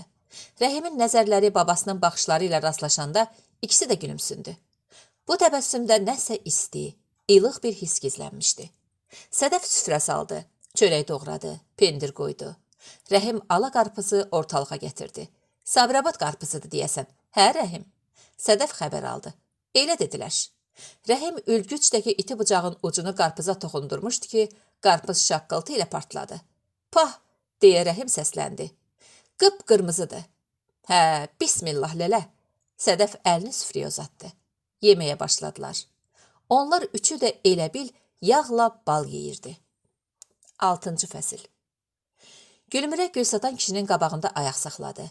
İçində su olan bankalara, vedrəyə yığılmış rəngbərəng güllər adamın yadına gül bağçasını, ilk baharı salırdı. Əmi, mənim üçün bir yaxşı dəstə bağla, deyə Gülmürə saqqallı kişiyə müraciət etdi. Mənim gözüm üstə qızım. Kişi seçməyə başladı. Elə et ki, hamısından olsun əmi. O da mənim gözüm üstə. Gülmürə bir gül götürüb iyliyə-iyliyə düşündü ki, keçən il bugün o bazardan gül almadı. Orxan qəsəbədən, öz həyətlərindən yaxşı bir dəmət bağlatdırıb idarəyə gətirmişdi. Evlərinə yox, idarəyə. Neynirəm bu qədər gülü Orxan, deyə Gülmürə etiraz eləyəndə Orxan sakitcə. Axı bugün sənin anadan olan günündür, demişdi. Bu Gülmürəyə təəccüblü görünmüşdü. Sən bunu hardan bilirsən Orxan? Bilirəm də. Orxan Gülmürənin anadan olduğu günü idarədə, təsadüfən arxiv müdirəsinin stolunun üstündə gözünə dəyən şəxsi işindən öyrənmişdi. Ancaq Gülmürəyə bunu demədi. Gülmürə, çox sağ ol Orxan, diqqətinə görə təşəkkür edirəm, demişdi. Evə gələndə Əqdəmin də onun üçün gül aldığını görüb sevinmişdi. Əqdəm soruşmuşdu. Bu güllər hardandı? Nə yaxşı güllərdi. Gülmürə ərinə ilk dəfə yalan danışmalı olmuşdu. Bazardan almışam. İndi Orxan şəhərdə deyildi. Burada olsaydı, yəqin yenə ona bir dəstə gül gətirərdi. Gülmürə kişinin pulunu verdi. Bazardan ət, göy-göyərti, limon, dükana girib bir qaraçanaq şərabı aldı. Əqdəm bu şərabı çox xoşlayırdı. O hələ gəlib çıxmamışdı. Amma bugün hayanda olsa gələcəkdi. Çünki bugün Gülmürənin anadan olduğu gündür. Yəqin o böyüklərindən cəza alıb. İndi yolda olar. Həmişə günortadan sonra gəlib çıxır. Gülmürə nə qədər ki atası evində idi. Valideyni onun ad gününü təntənəli şəkildə qeyd edirdi. Sən demə, anası əhd eləyibmiş. Nə qədər ki qızım ərə getməyib, onun ad gününü özüm bayram eləyəcəm. Elə ki ərə getdi, qoy zəhmət çəksin, ərə eləsin. İndi 2 ildir ki Gülmürə Əqdəmlə xudmani bir stol açır. Atanı gəlib təbrik eləyir. Yeyib, içir, çıxıb gedirdi. Marşa xala kölgədə oturub kitab oxuyurdu. Gülmürə əlində dolu zəmbil həyətə girəndə arvad kitabı örtüb dizinin üstünə qoydu. Əqdəm hələ gəlməyib ki, Marşa xala, deyə Gülmürə səbirsizlik göstərib həyətdəcə soruşdu. Yox, Gülə, gəlməyib. Bugün gərək gəlsin. Hə, çoxdan gedib qızım, gərək gəlsin. Həm də bugün sənin ad günündə axı. Hə, sənin yadından çıxmayıb Marşa xala. Yox, Gülya, sənin Marşa xalan yaxşı günləri heç vaxt yaddan çıxarmır. Gülmürə zəmbili yerə qoydu. Əlimi kəsdi lap. O qanı qaçmış barmaqlarını açıb yumdu. Bazarlıq eləmsən deyəsən. Hə, istəyirəm bir balaca stol açam. Marşa xala eynəyini düzəltdi. İndi ikimiz köməkləşib düzəldərik. Əqdəm gəlib görər ki, hər şey hazırdır. Hər şey. Gülmürə güldü. Vaxt keçirdi. Əqdəm isə hələ görünmürdü. Marşa xala ilə Gülmürə ikisi bir yerdə stol açdılar. Güldana da gül qoydular. Xörəyi asdılar. Gün günortadan çoxdan keçmişdi. Saat 3 oldu, 4 oldu. Ancaq Əqdəmdən bir xəbər çıxmadı. Gülmürənin daha otaqda səbri çatmadı. Küçəyə çıxıb yollara baxdı. İntizarla keçən dəqiqələrdən elə bir daş asılmışdı. Gəlib çıxmadı. Bəlkə başında bir qəza var. Əqdəmin məni göylərin 7 qatına qaldıran təyyarə dünyanın ən möhkəm, ən gözəl təyyarəsidir sözləri qulaqlarında səsləndi. Yox, bəlkə icazə verməyiblər. Hayanda olsa gələr, deyə fikri 100 yeri dolanan Gülmürə nəhayət yenə ümidə sığınır. Gələr, deyərək özünə təsəlli verirdi. Lakin Əqdəm gəlmədi. Gülmürə az qalır dağlasın. Onu təbrik eləməyə gəlmiş ata-anası qızı qanıqara görüb pərt oldu. Nə olub ay qız? Deyə xatun arvad ha soruşdusa, Gülmürə cavab vermədi. Maşa izah elədi. Əqdəm gəlib çıxmayıb, ona görə qanı qaradı. Hə, hələ gəlib çıxmayıb? Yox. Gördün kişi? Saqqalım yox idi, sözüm ötmürdü. Deyə xatın səsini başına atıb, kənarda dayanaraq papros çəkən ərinin üstünə çımxırdı. Mən deyən oldu, olmadı. Salam əleyküm. Dedim, ay kişi, ağlını yığ başına. Qızı da başa sal. Qoy otursun yerində. Qocalmayıb, qarımayıb. Dedin, yox, qızın könlü var vəssalam. Bəlkə qız axmaq idi. Ağlı heç nə kəsmirdi. Götürüb gül kimi uşağı verdin uçağanın birinə. O da bədbəxt elədi. Gülmürənin atası heç nə demir. Papirosunu sümürür, düşünürdü. İndi mən o qızın göz yaşlarını necə tap gətirim? Xatın arvad bir haray həşir saldı ki, ad günü, bu şad günü az qala matəmə döndü. Ay arvad, nəhayət atanın səbir kəsası daşdı. Bu qara qışqırığı saxla bir. Heç fikirləşmirsən ki, bu zalım oğlu iş adamıdır, vəzifə başındadır. Bəlkə elə vacib şey olub ki, gələ bilməyib. Bura deyil, ora deyil. Neçə saat gərək təyyarə ilə yol gedəsən. Siz oturubsuz burada, elə bilirsiniz dünya dərəbəylikdir. Hər kəs nə istəsə eləyə bilər. Bir teleqrama sözün nədir? Onu da vura bilməzdi. Elə bu zaman saya çitdən qolsuz don geymiş, sarışın bir rus qızı həyət qapısının ağzında göründü. Gülmürə kimdir? Deyə soruşdu. Gülmürə gözlərinin yaşını silə-silə ayağa durub onun qabağına qaçdı. Mənəm. Sizə teleqram var. Gülmürə qızın uzatdığı qələmlə kağıza qol çəkib teleqramı aldı. Gördün arvad? Gələ bilməyib, tel vurub. Yaman hayküyçü arvadsana. Bir bu xasiyyətindən zəhləm gedir. Xatın ərinin sözünə əhəmiyyət verməyib. Nə yazır ay qız? Deyə xəbər aldıqda Gülmürə qəribə bir tərzlə. Teleqram ondan deyil, dedi. Elə bil hamının üstünə suçiləndi. Xatın ərinin, əri də Maşanın üzünə baxıb yenə məyusluqla çiyinlərini çəkdilər. Bəs kimləndir ay qız? İş yoldaşlarımdan biri vurub, dedi. Əlində tutduğu teleqram Tiflisdən, Orxandan gəlmişdi. O göz yaşlarını axıda-axıda teleqramı ikinci dəfə oxudu. Səni ürəkdən təbrik edirəm Gülmürə. Xoşbəxt ol, xoşbəxt ol. Gülmürə stolun üstündəki gülə, düzülü qablara baxdı. Əlindəki teleqramı rəfdəki kitablardan birinin arasına qoyub, solğun üzünü atasına, anasına, Maşa xalıya tutdu. Gəlin, gəlin oturaq. İndi çörəyimizi arxayın yeyə bilərik, dedi.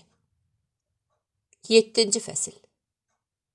Nadirə atasının tamam kəmal yığışıb gəldiyini eşidəndə həm sevinmişdi, həm də kədərlənmişdi.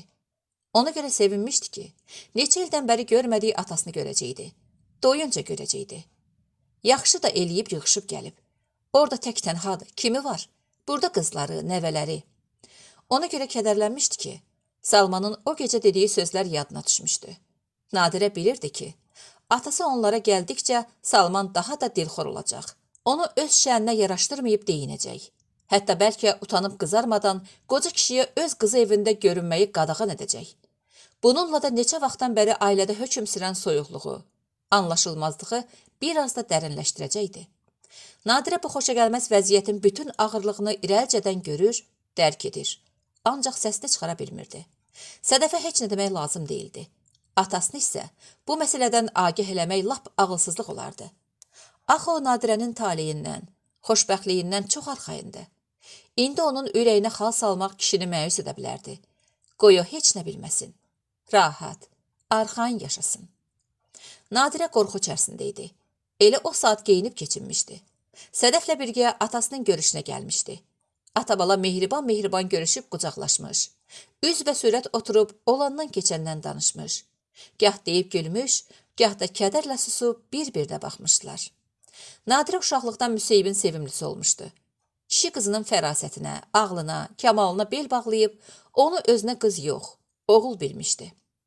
Nadirə atasının vəziyyəti ilə tanış olandan sonra, ürəyində çalpaşıq fikirlər baş qaldırıb onu daha da darıxdırmışdı. Yükçülükdən çıxmağı lap yaxşı olub. İnsafən Nadirə özü neçə dəfə ismarlamışdı ki, kişi, bəsdir bu yükün altında əzlə-əzlə işlədin. Çıx otur evində işiyində. Bir adamı dolandırmaq nədir ki? Ancaq Müseyib ipə sapa yatmamış. Daşı ətəyindən tökməmişdi. Müseyib yük altında böyüyüb, qocalıb, yük altında da canı çıxsın gərək. Deyə, ömrünün axırına qədər kimsənin qoltuğuna sığınmağa ağlını gətirməmişdi. İndi Nadirə gözünü atasının üst başından çəkmirdi. Əl sumkasının ağzını açdı. Bir dəstə pul çıxardıb atasının qabağına qoydu. Bunları götür lələ. Nəmə nədir bunlar qız? Rəhim gəlsin, çıxın şəhərə. Özünə bir yaxşı kostyum al. Yox ay bala, elə bu paltarlarım da təzədir. Ay yarım bundan qabaq idarədən almışam. Bir də mənim harama təzə kostyum yaraşır. Hay-hayım gedib, vay-vayım qalıb. Elə siz yaxşı geyinin, mən də sizə baxıb sevinim. Götürəcəksən lələ. Nadirə pulu kişinin döş cibinə zorla bastı. Bura Gəncə deyil, Bakıdır. Yaxşı-yaxşı geyinərsiz. Axşam ikiniz də bizə gələrsiz. Yaxşı mı? Ceyhun da Kırımdan gəlib. Sədəfi indi mən özümlə aparıram. Rəhim işdən qaydanda babası onu gülər üzlə qarşılayıb. Ağzına bir loxma çörək al, gedək şəhərə. Məni şəhərinizdə gəzdir bala, dedi. Görmək istəyirəm. Baş üstə. Yarım saat sonra onlar şəhərdə idilər. Təzə univermağın yanından keçəndə Müseyib, bir bura gedək, dedi. Univermağın mərtəbələrində tərpənmək mümkün deyildi. Müseyib kişi ilə Rəhim 3-cü mərtəbədə, tikili paltar şöbəsinin qabağında dayandılar. Qızım, o kostyumu bəri elə görüm, deyə Müseyib, boz lafsandan paltar geymiş göyçək qıza müraciət elədi. Sizin əyninizə kiçik olar. Özümə istəmirəm. Qız gətirdi. Rəhim çaşbaş qalmışdı. Gey görək əyninə necə gəlir. Baba, mənə lazım deyil, özün üçün al. Gey ay bala, adam böyüyün sözünə qulaq asar. Axı baba, gey deyirəm. Rəhim istər-istəməz geyindi. Bir belə çön görüm. Hə, lap əyninədir bala, sağlıqla geyəsən. Sağ ol baba. Rəhim iri bədənlama güzgüdə özünə baxdı. Kostyum elə bil əyninə biçilib tikilmişdi. Ürəyində tutqun bir sevinç duydu. Dönüb babasına fikir verəndə kişinin gözlərinin qeyri-adi bir şəkildə parladığını gördü. Baba nəvə Nadirəgilin pillələrini ağır-ağır yuxarı qalxırdılar.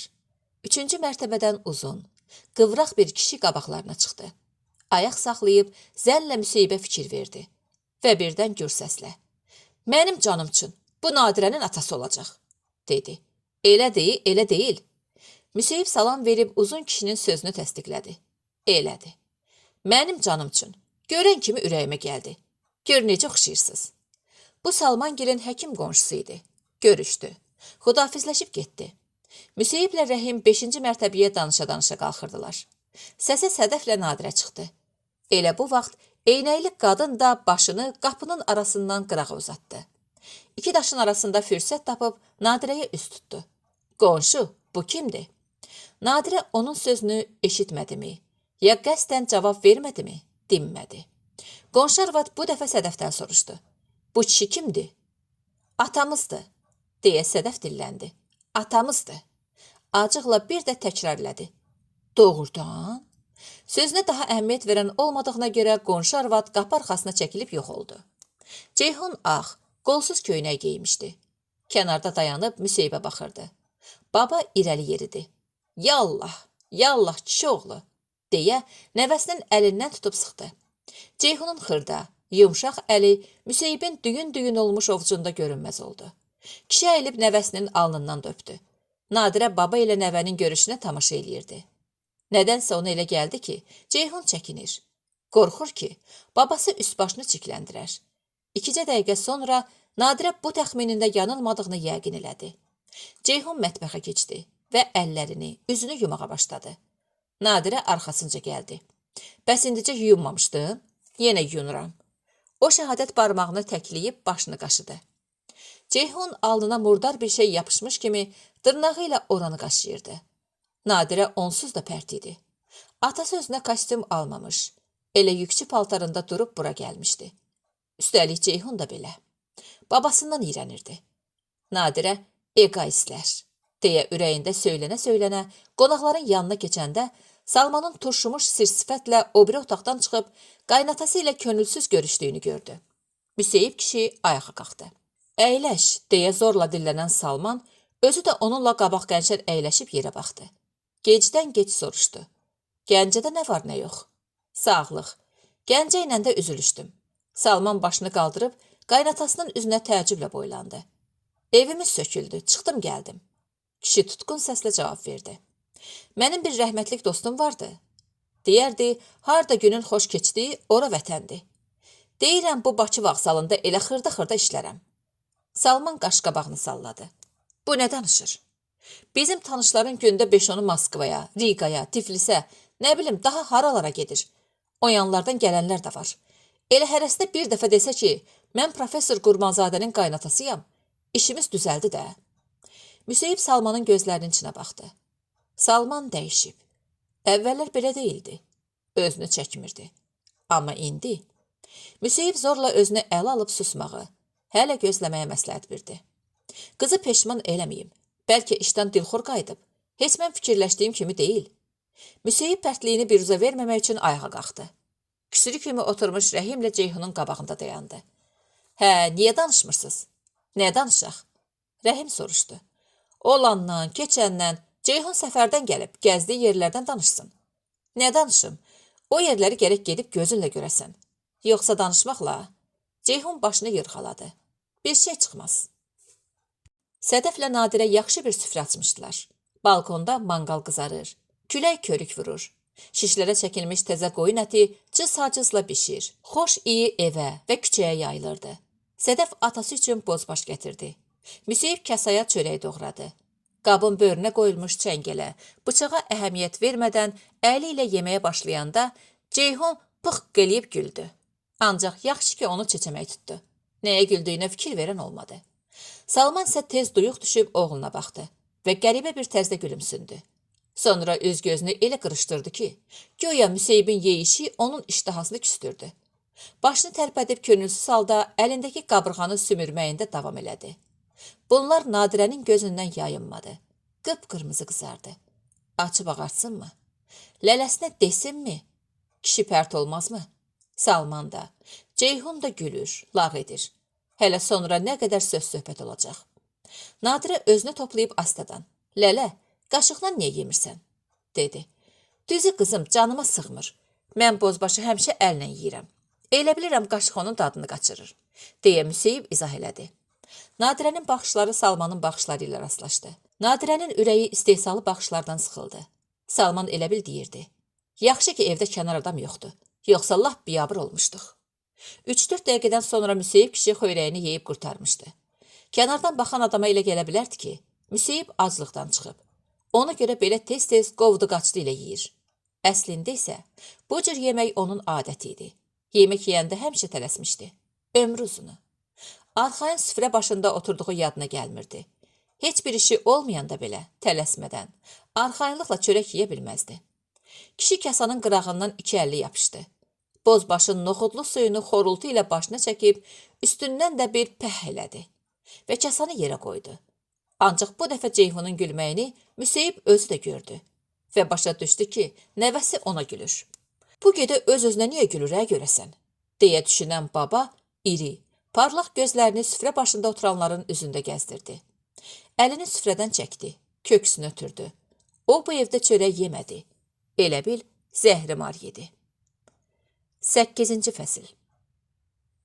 Orxan ezamiyyətdən 5 gündə tez qayıtdı. Qala bilmədi. Çünki bu, əlavə vaxt itirmək deməkdir. Həm də bilə-bilə boş yerə vaxt itirmək deməkdir. O çaşbaş qalmışdı. Bu necə sirridir? Professor sevinə-sevinə deməmişdimi ki, Mirzə Cəlil haqqında təzə arxiv sənədləri tapılıb? Deməmişdimi? Hətta yerini də demişdi. Dövlət arxivində. Orxan isə təkcə dövlət arxivini deyil, bütün Tiflis arxivlərini bir-bir gəzmiş, ələ-vələ eləmiş, ancaq təzə heç nəyə rast gəlməmişdi. Rast gəldiyi sənədlərin hamısı keçən ilki səfər zamanı gördüyü kağızlar, arxiv materialları idi ki, əslində onlardan gembol istifadə eləmişdi.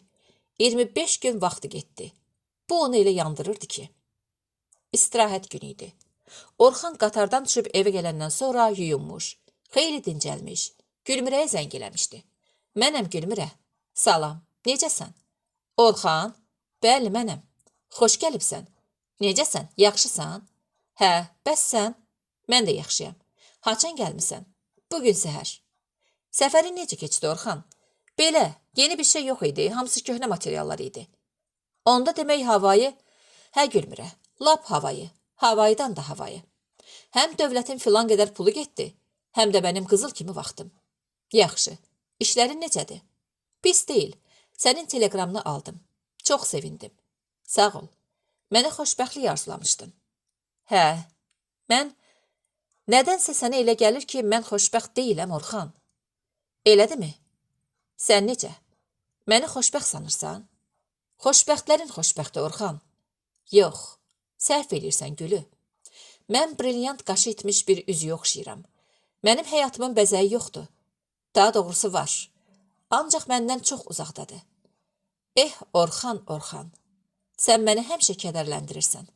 Elə danışırsan ki, çox zaman öz dərslərimi unudub sənin haqqında düşünməli oluram. Sən çox vaxt mənim haqqımda düşünməli olursan, ancaq mən həmişə sənin haqqında düşünürəm Gülü. Bu telefon söhbəti Orxanı yamanca sevindirmişdi. O az qala ağlayacaqdı da. Elə bil Gülmürə onun hisslərini tam aydınlığı ilə başa düşür və hətta halına da acıyırdı. Bu onun nigaran, narahat ürəyini xeyli toxtadırdı. Orxana elə gəlirdi ki, bu qəribə sevgidə heç bir təmənnası yoxdur. Gülmürə onun ürək dostu olsun, onu başa düşsün, dəlicəsinə sevdiyini bilsin. Bu, Orxanın da, Gülmürənin də həyatını gözəlləşdirər. O zaman hər ikisi özünü xoşbəxt sana bilər. Axşamüstü hava sərinləyəndə Orxan şəhərə çıxdı. Sahil küçəsi ilə addımlayırdı. Dənizdən meh əsirdi. Hər şey, bu küçədə, o yaşıl ağaclarda, qabağına çıxan tanımadığı adamlar da ona doğma gəlirdi. Bu dəqiqə Orxan sevincin qanatlarında əziz şəhərin tanış küçələrini gəzmək, hər yerə baş vurub ürək dolusu salam, adoğma yerlər demək istəyirdi. Dənizə tərəf burulmaq istəyirdi ki, yanında bir Volqa dayandı. Ayaq saxlayıb baxdı. Professor başını pəncərədən irəli uzadıb onu çağırdı. Orxan, ay Orxan. Salam professor, deyə Orxan maşına yaxınlaşanda Salman əyilib qabaq qapını açdı. Min. Çox sağ olun professor. Min, biraz hərlənək. Mən də gəzməyə çıxmışam. Həm söhbət elə, görək necə getdin, necə gəldin. Orxan özünü içəri saldı. Maşın tərpəndi. Küçədə maşın çoxdur, hərəkət çətindir. Professor seyrəkliyə çıxanacan danışmadı. Orxan isə çaşdırmasın deyə bir şey deyib onun diqqətini yayındırmaq istəmədi. Salman maşının aynasından Orxana göz qoyur, ürəyində fikirləşirdi. Hə, ezamiyyətdən gələn oğlanın keyfi necədir görəsən? Genişliyə çıxandan sonra Orxan xəbər aldı. Uşaqlar necədirlər, professor? Yaxşıdırlar. Sən özündən danış görək, necə getdin, necə gəldin? Orxan necə gedib, necə gəldiyini yerli yataqlı danışdı. Heç bir şey tapmadığını. Əliboş qayıtdığını söyləyəndə professor heyrətlə dedi. Elə şey olmaz canım. Elədir ki var. Heç nə yoxdur. Sizin nişan verdiyiniz adamı da axtardım, o da tapılmadı. Görürsən, yəqin harasa çıxıb gedib. O da həmişə elə səfərdə olur. Yox, dedilər heç bizdə belə adam işləmir. Elə şey olmaz canım. Təəssüf ki, belədir. Professorun danışığı, təəccübləri elə yerində və təbiidir ki, Orxan əliboş gəldiyi üçün onun möhkəm heyfsləndiyinə inandı. Yox, burada nəsə bir anlaşılmazlıq var. Yox, sən görünür arxivləri yaxşı-yaxşı axtarmamsan. Ya o adam yerini səhv deyib. Ay sənin saqqalın ağarsın, Abduladzə. Əlbət səni görərəm. Arxivləri lap yaxşı axtardım, professor. Mənə elə gəlir ki, deyə professor tutqun-tutqun səsini qaldırdı. Yaxşı axtarmamsan. Tək sən yox. Ümumiyyətlə, bizim cavan elmi işçilər arxivdə işləməyi sevmirlər. Halbuki mənim aləmimdə tədqiqatın gözəlliyi elə o arxivdə qurdalanmaq, 100 ilin, 50 ilin sənədlərini qaldırıb baxmaqdır. Elmi işçi gərək arxiv tozu udmaqdan qorxmasın. Professor, heyf, sət heyf. Mən sənə inandım. Dedim əliboş gəlməzsən, yoxsa özüm gedərdim. Çarə yoxdur, gərək özüm gedəm. Nahaqdır, professor. Mən bu qədər vaxt itirdim. Siz də, yox, mən o qədər vaxt itirmərəm. Öz də tapıb gətirərəm. Orxan professorun üzünə baxırdı. O bu sözləri qətiyyətlə deyirdi. Orxan qorxu hissi ilə düşündü ki, əgər o özü gedib həmin materialları tapıb gətirsə, biabırçılıq olacaq. Deyəcək getdi, yarıtmadı. Sonra gəlində bunun cavabını ver. Toyda da deyəcək, yasda da. Nəysə, sən məni lap məyus elədin, deyə Salman ah çəkdi. Mən lap dilxor olmuşam, professor. İşimin bu məqamında, hər dəqiqənin mənim üçün qiymətli olduğu bir zamanda 25 gün vaxt itirdim. Yadıma düşəndə təpəmdən tüstü çıxır. Mirzə Cəlilin yubileyi lap yaxınlaşır. Professorun dili. Hə, oradan da geri döndün. Professorun ürəyi. Sənin üçün hələ bu da azdı, nankör adam. Sənin başına bir oyun açım ki, özün də afərin deyəsən. Asfalt üzərində şütüyən maşının yan pəncərəsindən içəri dolan yel Orxanın üz gözünü oxşayır. Professorun sıx, dən düşmüş saçlarını dalğalandırırdı. Professor əlini irəli uzadıb maşının radio qəbul edicisini açdı. Konsert varmış. Müğənni sonuncu nəğməni oxuyub sustu. Sonra diktor son xəbərləri oxumağa başladı. Xəbərin birində deyilirdi ki, dünən Yaradıcılıq Təşkilatının plenum olmuşdu. Plenum olub, deyə Orxan maraqla soruşdu. Bəli, çox maraqlı bir plenum oldu. Tənqid, özünü tənqid, işgüzarlıq, səmimi yaradıcılıq söhbəti. Deyə plenumda şəxsən iştirak edən Salman öz təəssüratına danışdı. Dünən saat 10-da professor iclas salonunun qabaq cərgələrindən birində oturmuşdu. Dramaturgiya haqqında söhbət eləyən Natiqə qulaq asdıqca, Orxan yadına düşür, fikirləşirdi. Bir dəfə ona elə gəldi ki, Natiq tribunadan harasa getdi. Yerində Orxan göründü. Sərrast, kağıza-çuğuza baxmadan danışmağa başladı. Salman gözlərini 2-3 dəfə açıb yumandan sonra Orxan harasa yoxa çıxdı. Salman rahat nəfəs aldı. Professor maşını saxladı. Orxan, gedək qonağımız ol. Yaxşı doğğa pişiriblər. Gedək. Yox, sağ olun professor. İşim var, getməliyəm. Orxan maşından düşdü. Səhər görüşərik, deyə professor əlini havada yellədi. İdarədə, deyə Orxan gülə-gülə ona cavab verdi. Professorun dili. Gözləyirəm. Bir yanıma gəl, görək əsərini nə eləyirik. Vaxt keçir, yubandırmaq olmaz. Professorun ürəyi. Sənin kimisinin başını pambıqla kəsmək lazımdır. Yaramaz adam. 9-cu fəsil. İlhamın ilk şeirlər kitabçası barədə professorun yazdığı məqalə qəzetdə dərc ediləndən sonra xeyli səs-küy qaldırmışdı. O günlər redaksiyalarda, dərnəklərdə hamı ondan danışır. Söz-söhbət bəzən saatlarla uzanırdı. İlhamın kimin oğlu olduğunu bilənlər, onun əsərləri və şəxsən özü ilə tanış olanlar təəccüblə çiyinlərini çəkir, sonra əşşi, məsələ məlum deyib məqalənin məthiyə olduğunu söyləyir. O boyda professorun nəyin xatirinə belə elədiyindən baş uça bilmirdilər. Kənar adamlar, əsl məsələdən xəbəri olmayanlar isə əksinə, bunu professorun həddən artıq qayğıkeşliyi ilə izah edirdilər. Elə alimlərimiz var ki, ağzına su alıb durur, sağ olsun. Heç olmasa bu danışır. Professor çox şad-xürrəm, özündən razı idi. Hamı ilə zarafat eləməyə çalışır. Məqaləsini üzünə ağız dolusu tərifləyənlərə gülümsünə-gülümsünə cavab verirdi.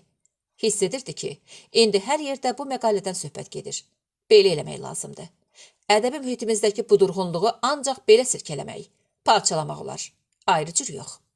Təəssüf ki, professor söhbətin o biri başını eşitmirdi və duymaqdan da çox uzaq idi. Orxan məqaləni oxuyandan sonra uzun müddət özünə gələ bilmədi. Elə bil döymüşdülər. Sümüklər də sızıldayırdı. Süst və yorğun-yorğun qəzeti qatlayıb stolun üstünə atdı. Durub dəhlizə çıxdı. Gülalı ilə Cəfər dayanıb nə barədə isə danışırdılar. Orxan Cəfərdən kibrit istəyib papirosunu yandırdı. Bu zaman professor ləngərli yerişlə onlara sarı gəldi. Uzaqdan salam verdi. Elm mücahidlərinə eşq olsun. Gülalının dişləri ağardı. Çox sağ olun, professor. Məqalənizi də oxuduq, professor. Əla məqalədir. Elə bayaqdan onun barəsində danışırdıq. Lap əladır. Qayğı da bu bütün cavanlara. Professor gülə-gülə başını tərpətdi. Ancaq Orxan dinmədi. Papirosunu sümürərək acı tüstüsünü ciyərlərinə doldurub kənara fürdü. Gözünü Gülalının ağaran dişlərindən, Cəfərin qımışan çöhrəsindən çəkmədi. Cəfərlə Orxan oğrun-orğun baxışdılar. Salman onların da nəsə deyəcəklərini gözləyirmiş kimi, ötəri halda nəzərlərini Cəfərə və Orxana zillədi. Cəfər irəlcədən Orxanla başladığı söhbəti Salmanın yanında davam etdirməyi lazım bilib dedi. Düzü professor, mənim xoşuma gəlmədi. Açığını deyirəm. Özünüz bilirsiniz ki, mən sözün kəsəsini deyənəm. Onu bilirəm, deyə Salman Cəfəri təpədən dırnağa süzdü. Sənin nədən xoşun gəlir ki, mənim məqaləmlə də xoşun gəlsin?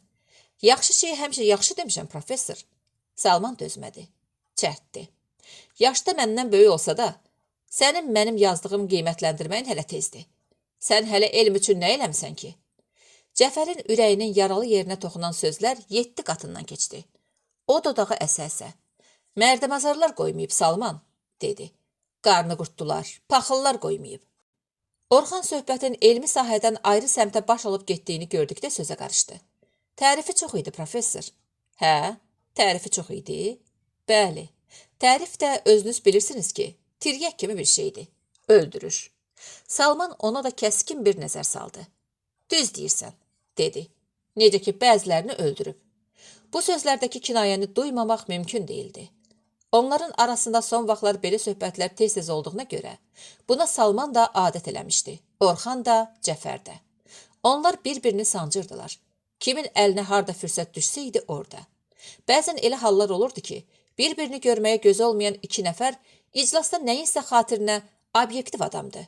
Kişi ilə düşmən olsa da, yaxşı cəhətini inkar eləmir. Desinlər deyə, rəqibini ağız dolusu tərifləyirdi. Onların silahları, bıçaqları yox idi. Onların yeganə silahı söz idi. tikanlı söz, acı söz, qılıncdan da kəsərli, zəhərdən də zəhərli söz. Burada səbr eləmək lazımdır. Məqamı gözləmək gərəkdir. Üçlük çıxaranın qabağına beşlik çıxarmaq vacib idi. Ancaq vaxtında. Professor onlarla ağız-ağıza verməyin mənasız olduğunu hiss eləyib, əlini yelləyərək şöbəyə tərəf addımladı. Professor gedəndən sonra Orxan Cəfərin üzünə mənalı bir nəzər saldı. Cəfər dünya görmüş adamdı. Hər sözü, işarəni o dəqiqə başa düşür. Baxışdan söz anlayırdı. Cəfər ciddi və sınayıcı nəzərlərlə Gülarıya diqqət yetirən Orxanın fikrini onun gözlərindən oxudu. Onlar bir-birini təqdir edərək gülümsündülər. Orxan Gülaldan soruşdu. Gülalı, professorun məqaləsi yaxşıdır? Gülalı gülümsünərək. Sən də çox dərinə getmə də, dedi. Bunları mən səndən yaxşı tanıyıram. Tərifdən yaman xoşları gəlir. Nə işinə var? Denən yaxşıdır, qurtarsın getsin. Səndən nə gedir? Yaxşı olmayan bir şeyə necə dilin gəlir ki, yaxşı deyirsən? Gülalı gözünü yerə tikdi. Axşam əlayaq yencə yığışanda kimsə professorun evinə zəng çalıb onu təbrik elədi. Salman dəstəyi yerə qoyandan sonra Nadirəyə üst tutdu. Məni 3 gündür az qala bütün şəhər təbrik eləyib. Sənsə susursan. Salman məqalə çıxandan gözləmişdi. Ancaq Nadirə nə idarədə, nə də evdə ona yanaşıb bir söz deməmişdi. Öz ərini təbrik eləməmişdi. Quru təbrikə nə var? Nadirə məqalənin bu qədər tərifli olduğunu əvvəllər təsəvvürünə belə gətirə bilmirdi. Ancaq oxuyandan sonra onun əl-ayağı yerə yapışdı və o dərin fikrə getdi. Deməli Salman mənim sözümü saymadı. Məqaləni çap elətdirdi. Tənqiddən də nəticə çıxarmadı. Orxanın tənqidindən inatkarlıq eləyir. Ancaq bu yersiz, axmaq inatkarlıqdır. Belə şey üçün mən səni təbrik etmək istəməzdim Salman. Niyə? Ona görə ki, bu məqalə deyil, mədhiyyədir. Amma hamı tərifləyir. Söyənlər, dodaq büzənlər tərifləyənlərdən çoxdur Salman. Sənə elə gəlir Nadirə. Burada söyləsə heç nə yoxdur. Cavan şairdir, qoy həvəslənsin, daha yaxşı şeirlər yazsın. Qəlbi qaralıq niyə eləyirsən? Mən başa düşmürəm. Yox Salman, yanılırsan. Nadirə ah çəkdi. Bəli, mən axır vaxtlar başa düşmüşəm ki, sən paxıl adamsan. Bəli, paxıl, özü də özgə adamın paxıllığını eləsən, yenə dərd yarıdır. Sən öz ömürgün yoldaşının paxıllığını eləyirsən. Bax, bu qəribədir, çox qəribədir. Kimə desən inanmaz. Düz deyirsən, deyə Nadirə incimiş halda cavab verdi. Buna heç kəs inanmaz. Fəxr eləməkdənsə, sevinməkdənsə dodaq büzürsən. Axı sən mənim həyat yoldaşımsan. Gərək sevinəsən, öyünəsən. O səsini qaldırdı. Nadirə həvəssiz dedi. Əgər mən savadsız bir ev qadını olsaydım, bəlkə də fəxr edərdim. Ancaq indi, yox, fəxr eləməli bir şey görmürəm Salman. Əksinə, utanıram. Bu məqaləm məni lap utandırdı Salman. Nadirə, Nadirə. Nadirə də köksünü ötürüb eyni ahənglə dedi. Salman, Salman. Düz bir həftə sonra isə Nadirənin məqaləsi çap olundu. Düzdür, çox çətinliklə dərc elədilər. Çünki indiyə qədər redaktor belə şey görməmişdi. Bir-birini rədd və inkar edən məqalələrə rast gəlmişdi, ancaq beləsinə yox. Onun təəccübünə və heyrətinə səbəb olan cəhət bu idi ki, Nadirə öz ərinin, professorun yazdığını demək olar ki, alt-üst edir. Daşını daş üstə qoymurdu. Redaktor əvvəlcə qorxdu. Professorun əleyhinə, tutduğu mövqeyə qarşı yazılmış bu yazını dərc etməkdən çəkindi. Redaktor 2 adamdan ehtiyat edirdi. Əvvəla professordan. Onun bir sözünü hələ 2 eləyən olmamışdı. O redaktordan möhkəm inciyəcəkdi. Haqq salamları vardı. Bircə dəfə zəng eləyib ayıb deyilmi desəydi, bəs idi. İkincisi, İlhamın atasından ayıb idi. Redaktor onun da yanında pis olmaq istəmirdi. Bəlkə biraz da yumşaldaq, belə çox sərtdir. Yox, yoldaş redaktor, heç cür olmaz. Ax, yaxşı deyil, əriniz inciyəcək. Bir evdə, bu elmi ədəbi mübahisədir. Burada qorxulu heç nə yoxdur. Yaxşı, deyə redaktor böyük bir çətinliklə razılıq verdi. Ertəsi gün məqalə çap olundu. Politexnik İnstitutunun qabağındakı köşkdən səhər tezdən qəzet alanda Nadirənin ürəyini sevinç qarışıq bir kədər bürüdü. Ona görə sevinç qarışıq kədər ki, bu məqalə ər-arvadın ədəbi mühitdəki mövqelərinin müxtəlifliyini aydın göstərməklə bərabər, evdə də böyük söz-söhbətə səbəb olacaqdı. Bir də bu sözləri o ərinə evdə çox demişdi. Ancaq Salman eşitmək istəməmiş, qulaq ardına vurmuşdu. Qoy indi hamı bilsin. Hamı eşitsin. Bugün sakit dənizdə tufan başlayacaq. Qoy başlasın. Nadirə heç nədən qorxmur. Mən heç nədən qorxmuram. Qorxmuram. Əsəbləri gərilə-gərilə belə deyən Nadirə az keçməmiş bu işin çox da asan başa gəlməyəcəyini düşünüb üşüyən kimi oldu. Məqaləsinin çap olunduğunu görəndə ürəyini çulğayan sevinci 2-3 dəqiqə sonra üzücü bir kədər üstələməyə, onun işıqlı gözlərinə kölgə salmağa, əl-ayağını soyudub ümidsizləşdirməyə başladı. Məqalənin evdə qoparacağı tufanı nədənsə indiyə qədər tam aydınlığı ilə təsəvvürünə gətirə bilməyən Nadirə qəzeti əlinə alıb evə sarı gələndə vahimələndi. Ünvanına deyilmiş kiçicik bir tənqidə dözümü olmayan Salman bu kəskin məqaləyə, onun ağır və sarsıdıcı ittihamlarına dözə biləcəkdimi? Canı başı da möhkəm deyil. Birdən kişiyə bir şey olar. Sonra gəl bunun biabırçılığının altından çıx görüm necə çıxırsan. Arvad qəsdən kişinin bağrını çatlatdı. Deyənlərin tənələrini o indidən eşitməyə başladıqca qorxusu, peşmançılığı qat-qat artırdı. O bir alim kimi mühakimələrinin, fikirlərinin düzgünlüyünə, obyektivliyinə əmin idi. Dürüst, sağlam əqidəli alim, əgər elmin inkişafını hər şeydən, hətta şəxsi ad-sanından da üstün tutursa, Nadirənin mülahizələrinin həqiqi olduğunu etiraf edib razılaşmalı. Onun əlini sıxıb nöqsanlarını göstərdiyi üçün minnətdarlığını bildirməli idi. Amma nə edəsən ki, Salman belə adam deyildi. O kinli adam olduğu, öz mənliyini və qürurunu hamıya qarşı qoyduğu üçün ondan belə bir şey gözləmək olmazdı. Əgər Salman özgə adam olsaydı, Nadirə bunlara ehtiyac da duymazdı. Acığına gəlir qoy gəlsin. Nadirə ilə danışmayacaq, qoy danışmasın. Onun əsərlərini qurdalayıb tənqid eləyəcək. Buyursun. Bəli, belə olsaydı, dərd yarı idi. İşi çətinləşdirib dolaşdıran bu idi ki, o yad deyildi. Onun öz əri, yarı canı idi. Bir damın altında yaşayırdılar. Əlləri bir süfrəyə uzanırdı. Bir yastığa baş qoyurdular. Bunları fikirləşdikcə Nadirə heysizləşir, ayaqlarını zorla sürüyürdü. Köşkdən evlərinə qədər olan yol uzaq deyildi. Ancaq ona uzaq və yorucu görünürdü. Blokun qapısına çatdı. Bu ara qulağının dibində eşidilən tanış səs onu ağır düşüncədən ayırdı. Nadirə xanım, salam əleyküm. Bu qonşu həkimin səsi idi. Salam doktor. Nadirə qanrılıb, onun həmişə ən ağır dəmlərdə belə gülümsər görünən üzünə baxdı. Sizə nə olub? Kefsizsiniz? Yox, mənim canım üçün. Qorxudursuz məni. Elə bir şey yoxdur. Nadirə taqətsiz addımlarla pillələri qalxmağa başlayanda həkim onun qoluna girib dayaq durdu. Nadirə xanım, sizdən bir şey soruşum. Buyurun. Bugünkü qəzetdə çıxan məqalə sizindir. Məqalə? Hə, mənimdir. Elə şey olmaz, mənim canım üçün. Olanda olur, deyə Nadirə köksütürdü. Mənim canım üçün oxudum məqaləni. Gözüm çıxdı kəlləmə. Dedim, mənim canım üçün bu bizim Nadirə olmaz. Dedim, mənim canım üçün bu ayrı Nadirədir. Yox, mənəm. Professor özü bilir. Hələ oxumayıb. Mənim canım üçün. Kişi dilxor olacaq. O yenə zarafatından qalmayıb əlavə etdi. Mənim canım üçün. Bu nə aşağıdan tənqiddir, nə də yuxarıdan. Necə deyərlər, bu böyürdən tənqiddir. Mənim canım üçün. Nadirə qəmli-qəmli qımışdısa da, həkimin sözlərini cavabsız qoydu. Həkim öz qapısının ağzında ondan ayrıldı. Nadirə özünü zorla evə saldı. Qəzetləri stolun üstünə atıb yataq otağına keçdi. Divanda oturub kitab oxuyan Ceyhun o bir otaqda çarpayının cırıltısını eşitdi. Dikəlib kitabı bir yana ataraq qəzetləri qabağına çəkdi. Mütaliə eləməyə başladı. Dəqiqələr əriyib ötür.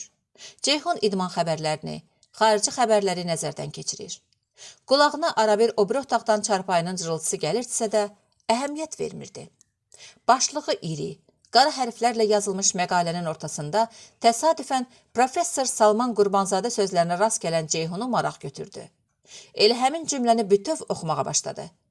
Professor Salman Qurbanzadə bugünkü Azərbaycan şeirinin qarşısında duran tələbləri tamamilə unudaraq, sənət aləmində hələ ilk titrək və qorxaq addımlarını atmaqda olan gənc həvəskar şair İlhamın şeirlərini yersiz, heç bir ədəbi estetik ölçüyə uyğun gəlməyən bir şəkildə tərifləmiş, göylərə qaldırmış. Beləliklə də obyektivlik hissini itirərək müasir şeirimizin ümumi vəziyyətini təhrif etmiş. Ən ümdəsi isə İlhamın özünə böyük pislik və bədxahlıq etmişdi. Məqalənin müəllifi gənc bir ədəbiyyatşünas olsaydı, biz bəlkə də belə kəskin danışmazdıq. Amma təəssüf ki, Ceyhunu sanki ildırım vurdu. O məqalənin kim tərəfindən belə yazıldığına baxmayaraq, qəzeti qapıb yataq otağına qaçdı. Ana, atamı yenə qəzetdə tənqid ediblər, deyə həyəcanla qışqırdı. Çarpayıya üzü qoyulu düşən Nadirə isə heç qımıllanmadı da.